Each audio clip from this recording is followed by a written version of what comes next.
So medical insurance really wants you to focus on a diagnosis. So you have to make a diagnosis, find a CPT code, something like that, in order for the insurance to pay you for that visit. So the insurance company doesn't care how long you stay with that patient. If that patient has high blood pressure, diabetes, you give them meds, they're gonna pay a certain amount of money for that diagnostic code.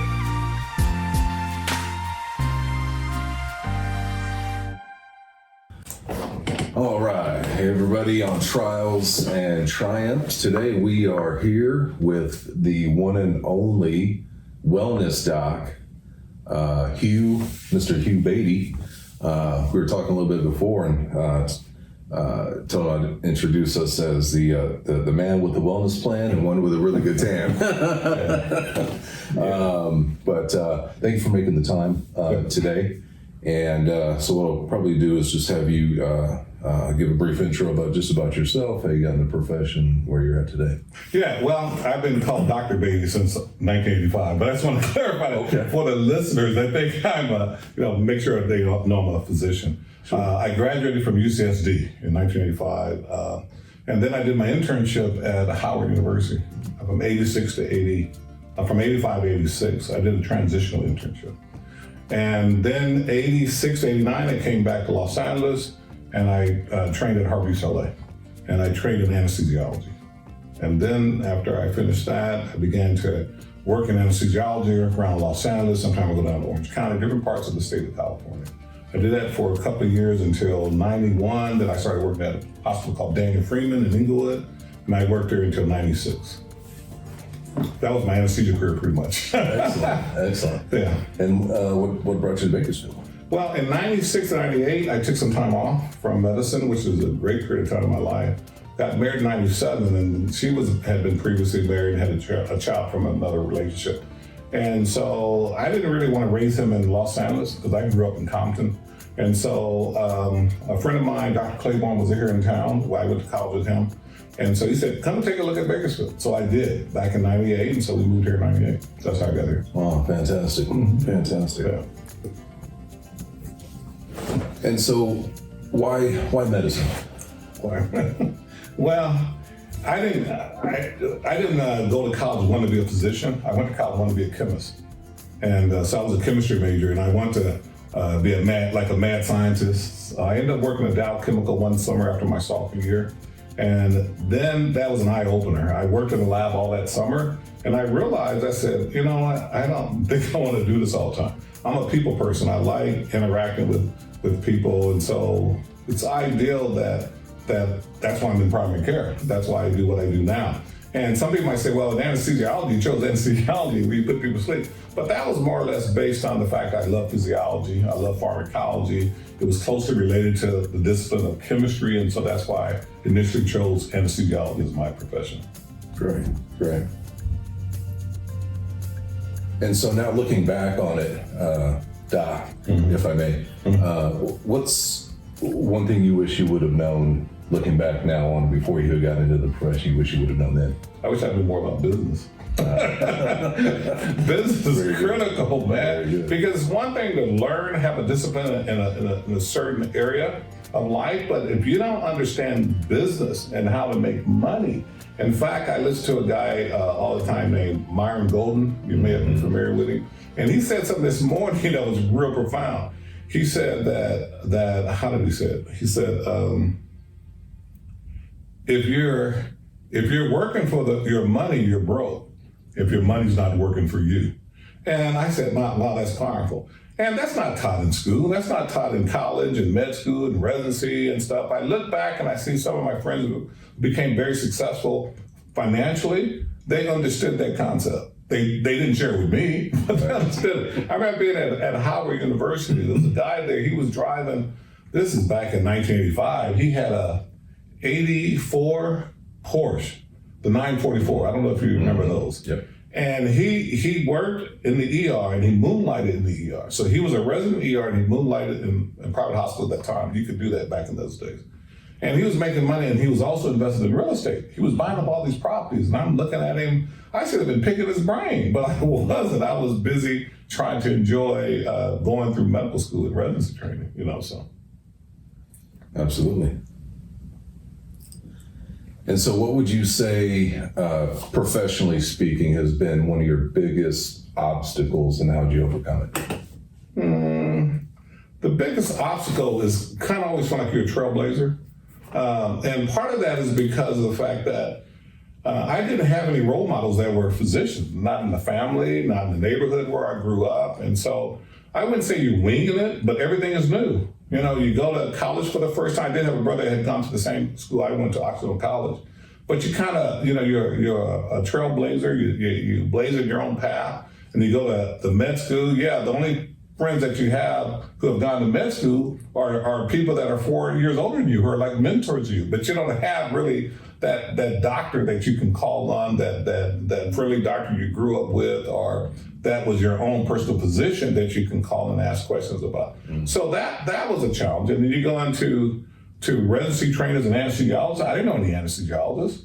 So only the ones that were training me. And so, but I went to school with people whose dads were doctors, whose dads were engineering, business people, like that. So it made it a lot easier for them.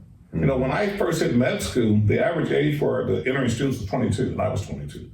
But there was a couple of older students there, and they had done other things. One guy had a PhD in biology. How did I go to school with a guy had a PhD in biology, taking a biology class? And so there was nurses in our class in med school and stuff like that had done other things. And so, but they also had a family of physicians. Like they had parents that were physicians. Both parents. I remember this one guy, both his parents were ophthalmologists. He was going into ophthalmology. How much of an advantage would he have doing that? And a close friend of mine that I grew up with, his son is in dental school right now, and he's a dentist. His dad is a dentist, and it's a tremendous advantage. Sure. The guy is doing very well at dental school at UCLA. And so it does help you when you have someone that can be a role model for you, to mentor for you. So that was probably the biggest challenge. Feeling like you always set the path, you know, doing trailblazing. So absolutely.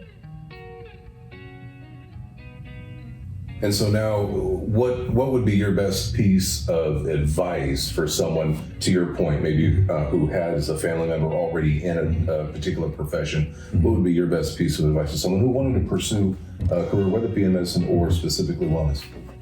Well, if they want to be in medicine, they really need to think long and hard, because medicine has really changed. Knowing what I know now, would I necessarily pursue medicine? I love wellness. I really love what I do now. I have a passion for it. But medical training does not teach you how to do wellness. Totally different. And so because I was used over the years of just trying to figure it out on my own, when it came to transitioning from medical care to wellness, that was easy to do. Because I already had in my mind that, hey, this is something I need to do, just do it. It's no different than when you're in college trying to go to medical school. Who was there to hold your hand? No one. You see, there was no one to hold my hand making decisions about anesthesiology and learning that discipline. So there was no one to hold that would help me to transition from medical care to wellness. And so I wasn't nervous about trying to pursue it on my own, because I had accomplished a lot of great things on my own doing those things. So if I could do wellness, yeah, maybe I would go that journey again. But more importantly, I would pursue something business related. I think that being a more business focused and investor focused is probably what I would tell my young self. That, yeah, learn about medicine, go to medical school, but make sure you learn about money, learn how to invest, learn how to become wealth, do some wealth creation. Right. Don't squander in learning how to be a doctor. Absolutely. Who would you say have been two of the most influential people just to this point throughout your career? That could be personally or professionally. Well, one in particular is my close friend, Al Simpkins. He's an orthopedic spine surgeon down in Riverside. He doesn't mind me giving him a shout out. I do it from time to time. He still mentors me now, and he keeps pushing me along. He's very sharp, very knowledgeable about wellness. He's also into energy medicine, and he's constantly trying to get me to look more into energy medicine. He knows a lot about EMFs and how to protect yourself from EMF. He's the one who got me involved with doing scanning for heavy metals, and so now in detoxing people of heavy metals. So I look to him for a lot. He constantly is encouraging me and pointing new things out to me that I should look into. He did say to me, he said, if I was 10 years younger and we were in the same town, I would definitely do a wellness business with you because I feel that with all the background that you have so far, being anesthesiologist and pain doctor and primary care and now wellness, and with his surgical background, it would have worked out really well. Oh, absolutely. So that's one. The other one, I don't know, I have other friends. I have several friends that are more or less colleagues. I wouldn't say they're mentors, but we encourage one another. My friend that's down in Anaheim is a dentist. I've known him since junior high school. We interact on a regular basis, but that's more of just reinforcing one another because he's in private dentistry. He's had his own private practice probably 30 years.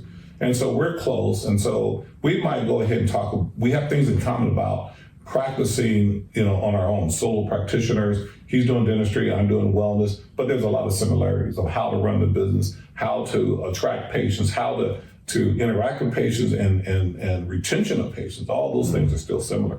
Absolutely, absolutely. And so you mentioned a name earlier, Myron Golden, who I've actually had the pleasure of listening to some of his videos. What are you reading? What book are you reading? What else are you listening to right now that's helping you and kind of giving you some insight just in some things you're looking into? Well, I'm constantly on YouTube looking for things that help me. Myron Golden, I'm a big fan of his right now. There's another couple of people I listen to. It's kind of varied. No one in particular jumps out that I want to really say at this point. Some of the books I've read, I read a book just recently by, I think his name is T. Harv Eker, The Secrets of a Millionaire Mind, and then I'm reading a book called Atomic Habits. I'm constantly reading. I got about 6 books I need to get started in reading, but I intersperse it with books on health. Like there's one on chronic diseases. It's talking about heavy metals and detox. I kind of been glancing at that. It's more of a reference book than an easy reader. There's also just books on overall wellness that I do. I'm trying to finish up my own book. I hate to even mention it right now because I've been working. I'm stuck on the nutrition chapter. That's it. Everything else about the book is done. And in fact, I met someone yesterday at this meeting I attended. It was a mixer, Happy Whole You, Anna Frank. And she has a nutritionist working with her. And so I was kind of pick her brain about functional nutrition. So that's kind of where I'm stuck right now. I got to get that done. I said to myself, and if you watch enough Myron Golden videos, what did he say? You got to do it. Stop talking about this. Do it. Just get it done. Yeah. And for me going forward, I'm trying to be more of let people hear about things once it's accomplished. Be that quiet storm. Get it done, then talk about it. Don't talk about it before you get it done. Sure. So that's a transition. But sometimes I get so excited about the things I'm planning to do or in the process of doing, I talk about it. I get premature. Well, you heard that here first, folks.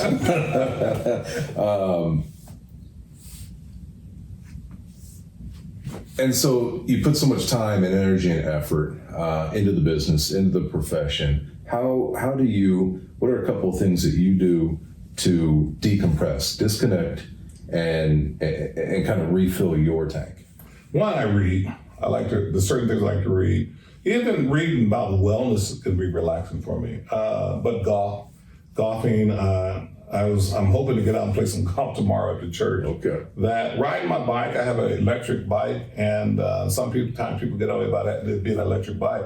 But I tell them you can set the assist mode to whatever you want. Mm-hmm. You can turn the thing off, okay? Yeah. But on an electric bike, my electric bike's pretty heavy, so you turn it off, you really struggle, okay? But I love riding my bike. I love going the bike path and Riverwalk and riding all the way to the other side of town and back.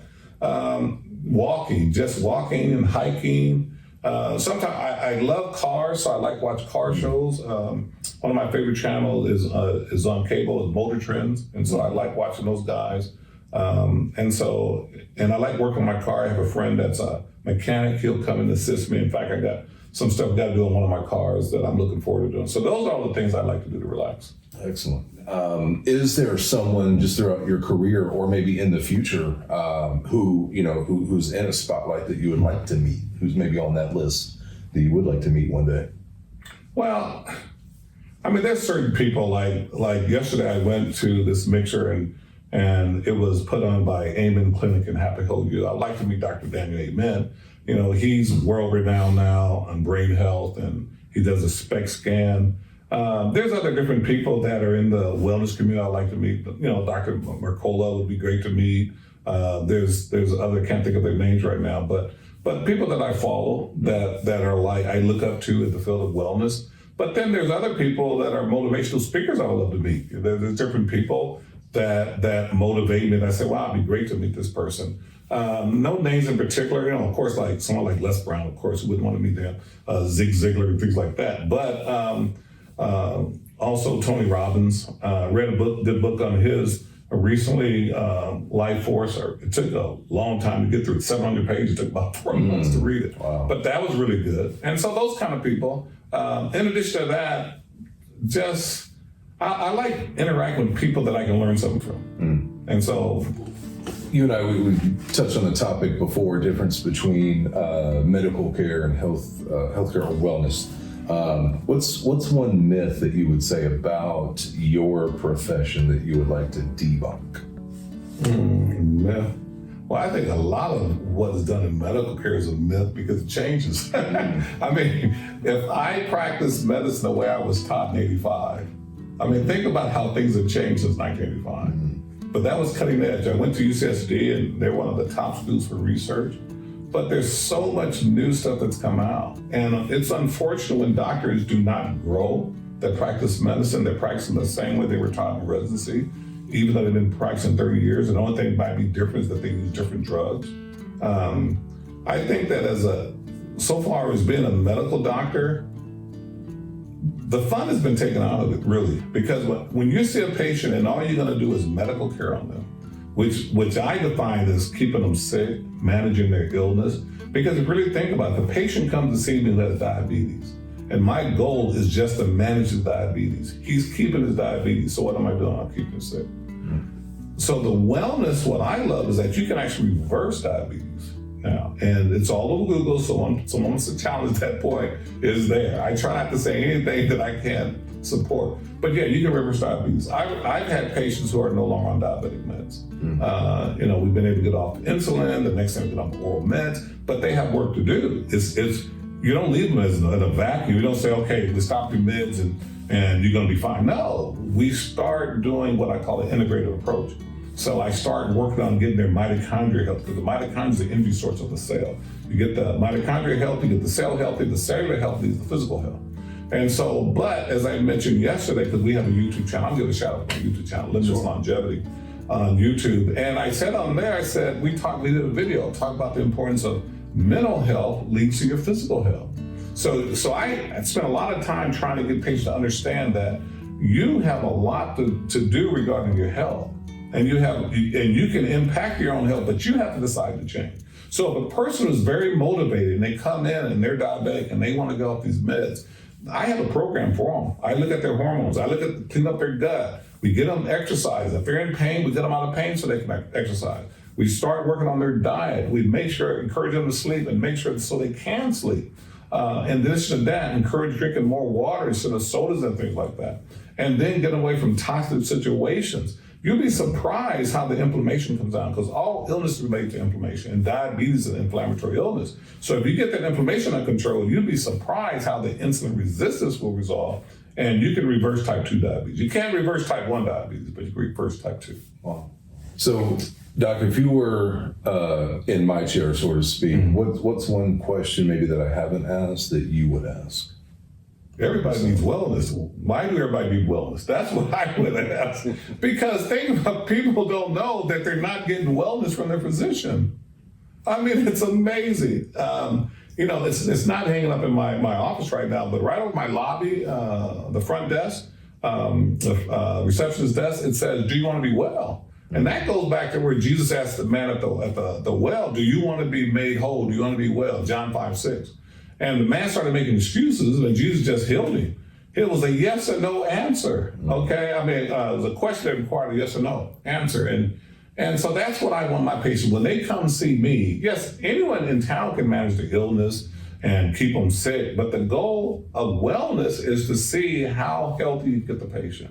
And really it focuses on mitochondrial health. I gotta tell a quick story if you don't mind. I was watching a video, and in the middle of the video, an infomercial started. And it was like a 50-minute infomercial. It was on Steve Harvey. And so it was kind of interesting how he started off. it grabbed my attention because of what he said at the beginning. He said he was with his kids and his grandkids. He was playing with his grandkids. He was in a beanbag. And when he was sitting in the beanbag, when it was time to get up, he couldn't get out of the beanbag. So his adult kids were laughing at him, clowning him. And so he said he couldn't get out of the beanbag. So he said he went home and he purchased a beanbag and started practicing how to get out of the beanbag. So that never would happen again. But he went a step further. He asked his assistant, he said, his secretary assistant, he said, I need to find someone to help me to get healthy. So she got him in touch with this, it was a black female who was a PhD in nutrition. So he started wearing her, but then she got him in touch with this medical doctor, and the medical doctor who focused on getting Steve Harvey healthy and aging well was the focus on his mitochondrial health, which I've been preaching for a while, for a couple of years now.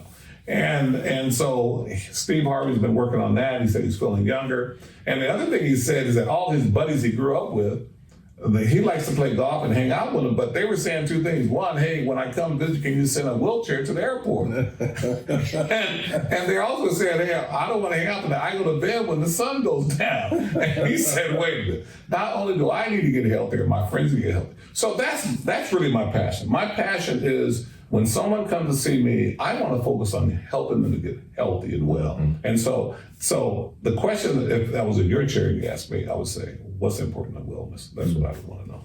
Absolutely. And so I'd be remiss if I didn't ask in some way, shape, or form, it could be personally and professionally, if you can just maybe share an experience that you've had that has been insurance related, where having insurance was a plus and maybe played a positive role in that particular situation. Medical insurance? Yeah. One of the things I do educate patients on is that I want to make sure that their insurance is medical insurance. It's not wellness insurance, not health insurance. So medical insurance really wants you to focus on a diagnosis. So you have to make a diagnosis, find a CPT code, something like that, in order for the insurance to pay you for that visit. So the insurance company doesn't care how long you sat with that patient. If that patient has high blood pressure, diabetes, you give them meds, they're going to pay a certain amount of money for that diagnostic code. Now, you might have some leadways and spend a little more time with them, try to upcode or something like that. But you have to be careful with that because that can become fraudulent, okay? And so I can't just sit with a person who's coming to see me with their insurance and they want to spend time and talk to me for 45 minutes about how they can get healthy with their diabetes. That doesn't work. Right. And because when I build insurance, they're gonna pay me the same amount, whether I spend 5 minutes with them or 30 minutes with them. It's not gonna make a difference. Like I said, there's some leeway in how what I said in the actual note itself. But in general, you go broke counseling people about diabetes and trying to build insurance. It just doesn't work. So that's why doctors aren't doing that. That's why when the doctor's model now is because insurance companies do not give private physicians raises. I haven't had a raise from the medical insurance the whole time I've been working, 30 years. And so what happens, you have to then do volume. Remember when Barack Obama was setting up that Obamacare and he was saying doctors have to do volume? Well, that's what we're doing now. You know, if you're doing medical, I'm not doing volume, but that's what doctors do. And so how you do volume best? You hire a bunch of assistants, nurse practitioners, and physical assistants, physician assistants, and you have them work for you and see the patient. So you might see 60, 70 patients that morning, and the physician is maybe spending 5 minutes with the patient. And so that's the model in order to keep your doors open. So that's medical insurance. Now, is there benefit to having medical insurance? Of course. You need it for catastrophic care. I have medical insurance. You need it also for them to help with your labs. If you need blood work done, the medical insurance is really good for that. You need medical insurance also for medications. If you need it for acute care, you get sick or in the process, when a person first comes to me, their blood pressure's high, they're diabetic, I put them on meds. I have to stabilize them. And then I start the process. I got to work on their mind first to get them to understand, hey, there's a process to getting well. Do you want to pursue that? If not, we just manage your illness. So medical insurance does have a role, but I have to make sure patients understand. Patients get frustrated because they want to see someone like me, or a functional medicine doctor, a wellness doctor, and they can't understand why the insurance doesn't pay for the things that get them well. And I do a lot of things to get people well. So far, it was pain in the joints and arthritic degenerative joints. I do PRP, stem cells, I do ozone. None of that's covered by insurance. Patients have erectile dysfunction and they want the Viagra's not working anymore. I have stuff like Gainsway to do. I can do what we call the penile shot or the P shot, where you injected PRP into the penis and I mix it with ozone. That works very well to get people's erections again. I do wellness consultations where I talk about hormone therapy, bioidentical hormone replacement therapy, where people can now get their hormones back so they can become healthy again. There's just so many things, but none of this stuff is covered by insurance, medical insurance. And kind of one fun one I kind of like to throw out there is, if kind of going back in time a little bit, if you had your choice of superpowers, which one would you choose and why? Superpower. I mean, no human being can fly, so I would want to fly. Maybe shoot bolts out of my hands and stuff like that. I don't know. Is there a character that does both, can fly and shoot bolts from his hands? There was a lightning or something, I think, or flash or something. Flash? I don't know. When I was growing up, I didn't really read many comic books and things like that. We didn't have a lot of money to buy comic books. I remember when I was young, two of my favorite, I guess you can call them superheroes, they probably wouldn't even call them superheroes. One was Gigantor. I don't know if you've ever heard of Gigantor. You heard of Gigantor? Yeah. I love that. And that was back in the day where you couldn't record it. So when it came on, you had to be there watching. So I remember getting out of school, running home from school, because Gigantor came out, I think, like 2:30, 3 o'clock. Mm-hmm. And then right after that was my next favorite cartoon or show was 8 Man. And he was fast, and he ran everywhere. And so back in the day, I used to like to run and race people. So those are my two favorite ones. Great, great.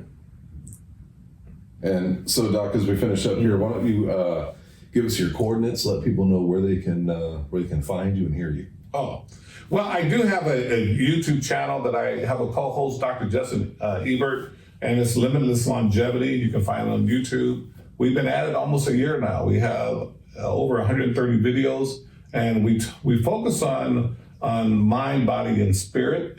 He's a life coach as well as a former pastor, and he does some HR work, and he's just a jack of all trades, very knowledgeable, reads a lot of books, so he really helps me. And then I bring the health part of the information to the channel. And the other thing is that I have a website, HughBeattyMD.com, and so on there you can get some ideas of what I do as a practicing wellness physician. Also, my office address is 6001 Truxton Avenue, Bakersfield, California, 93309.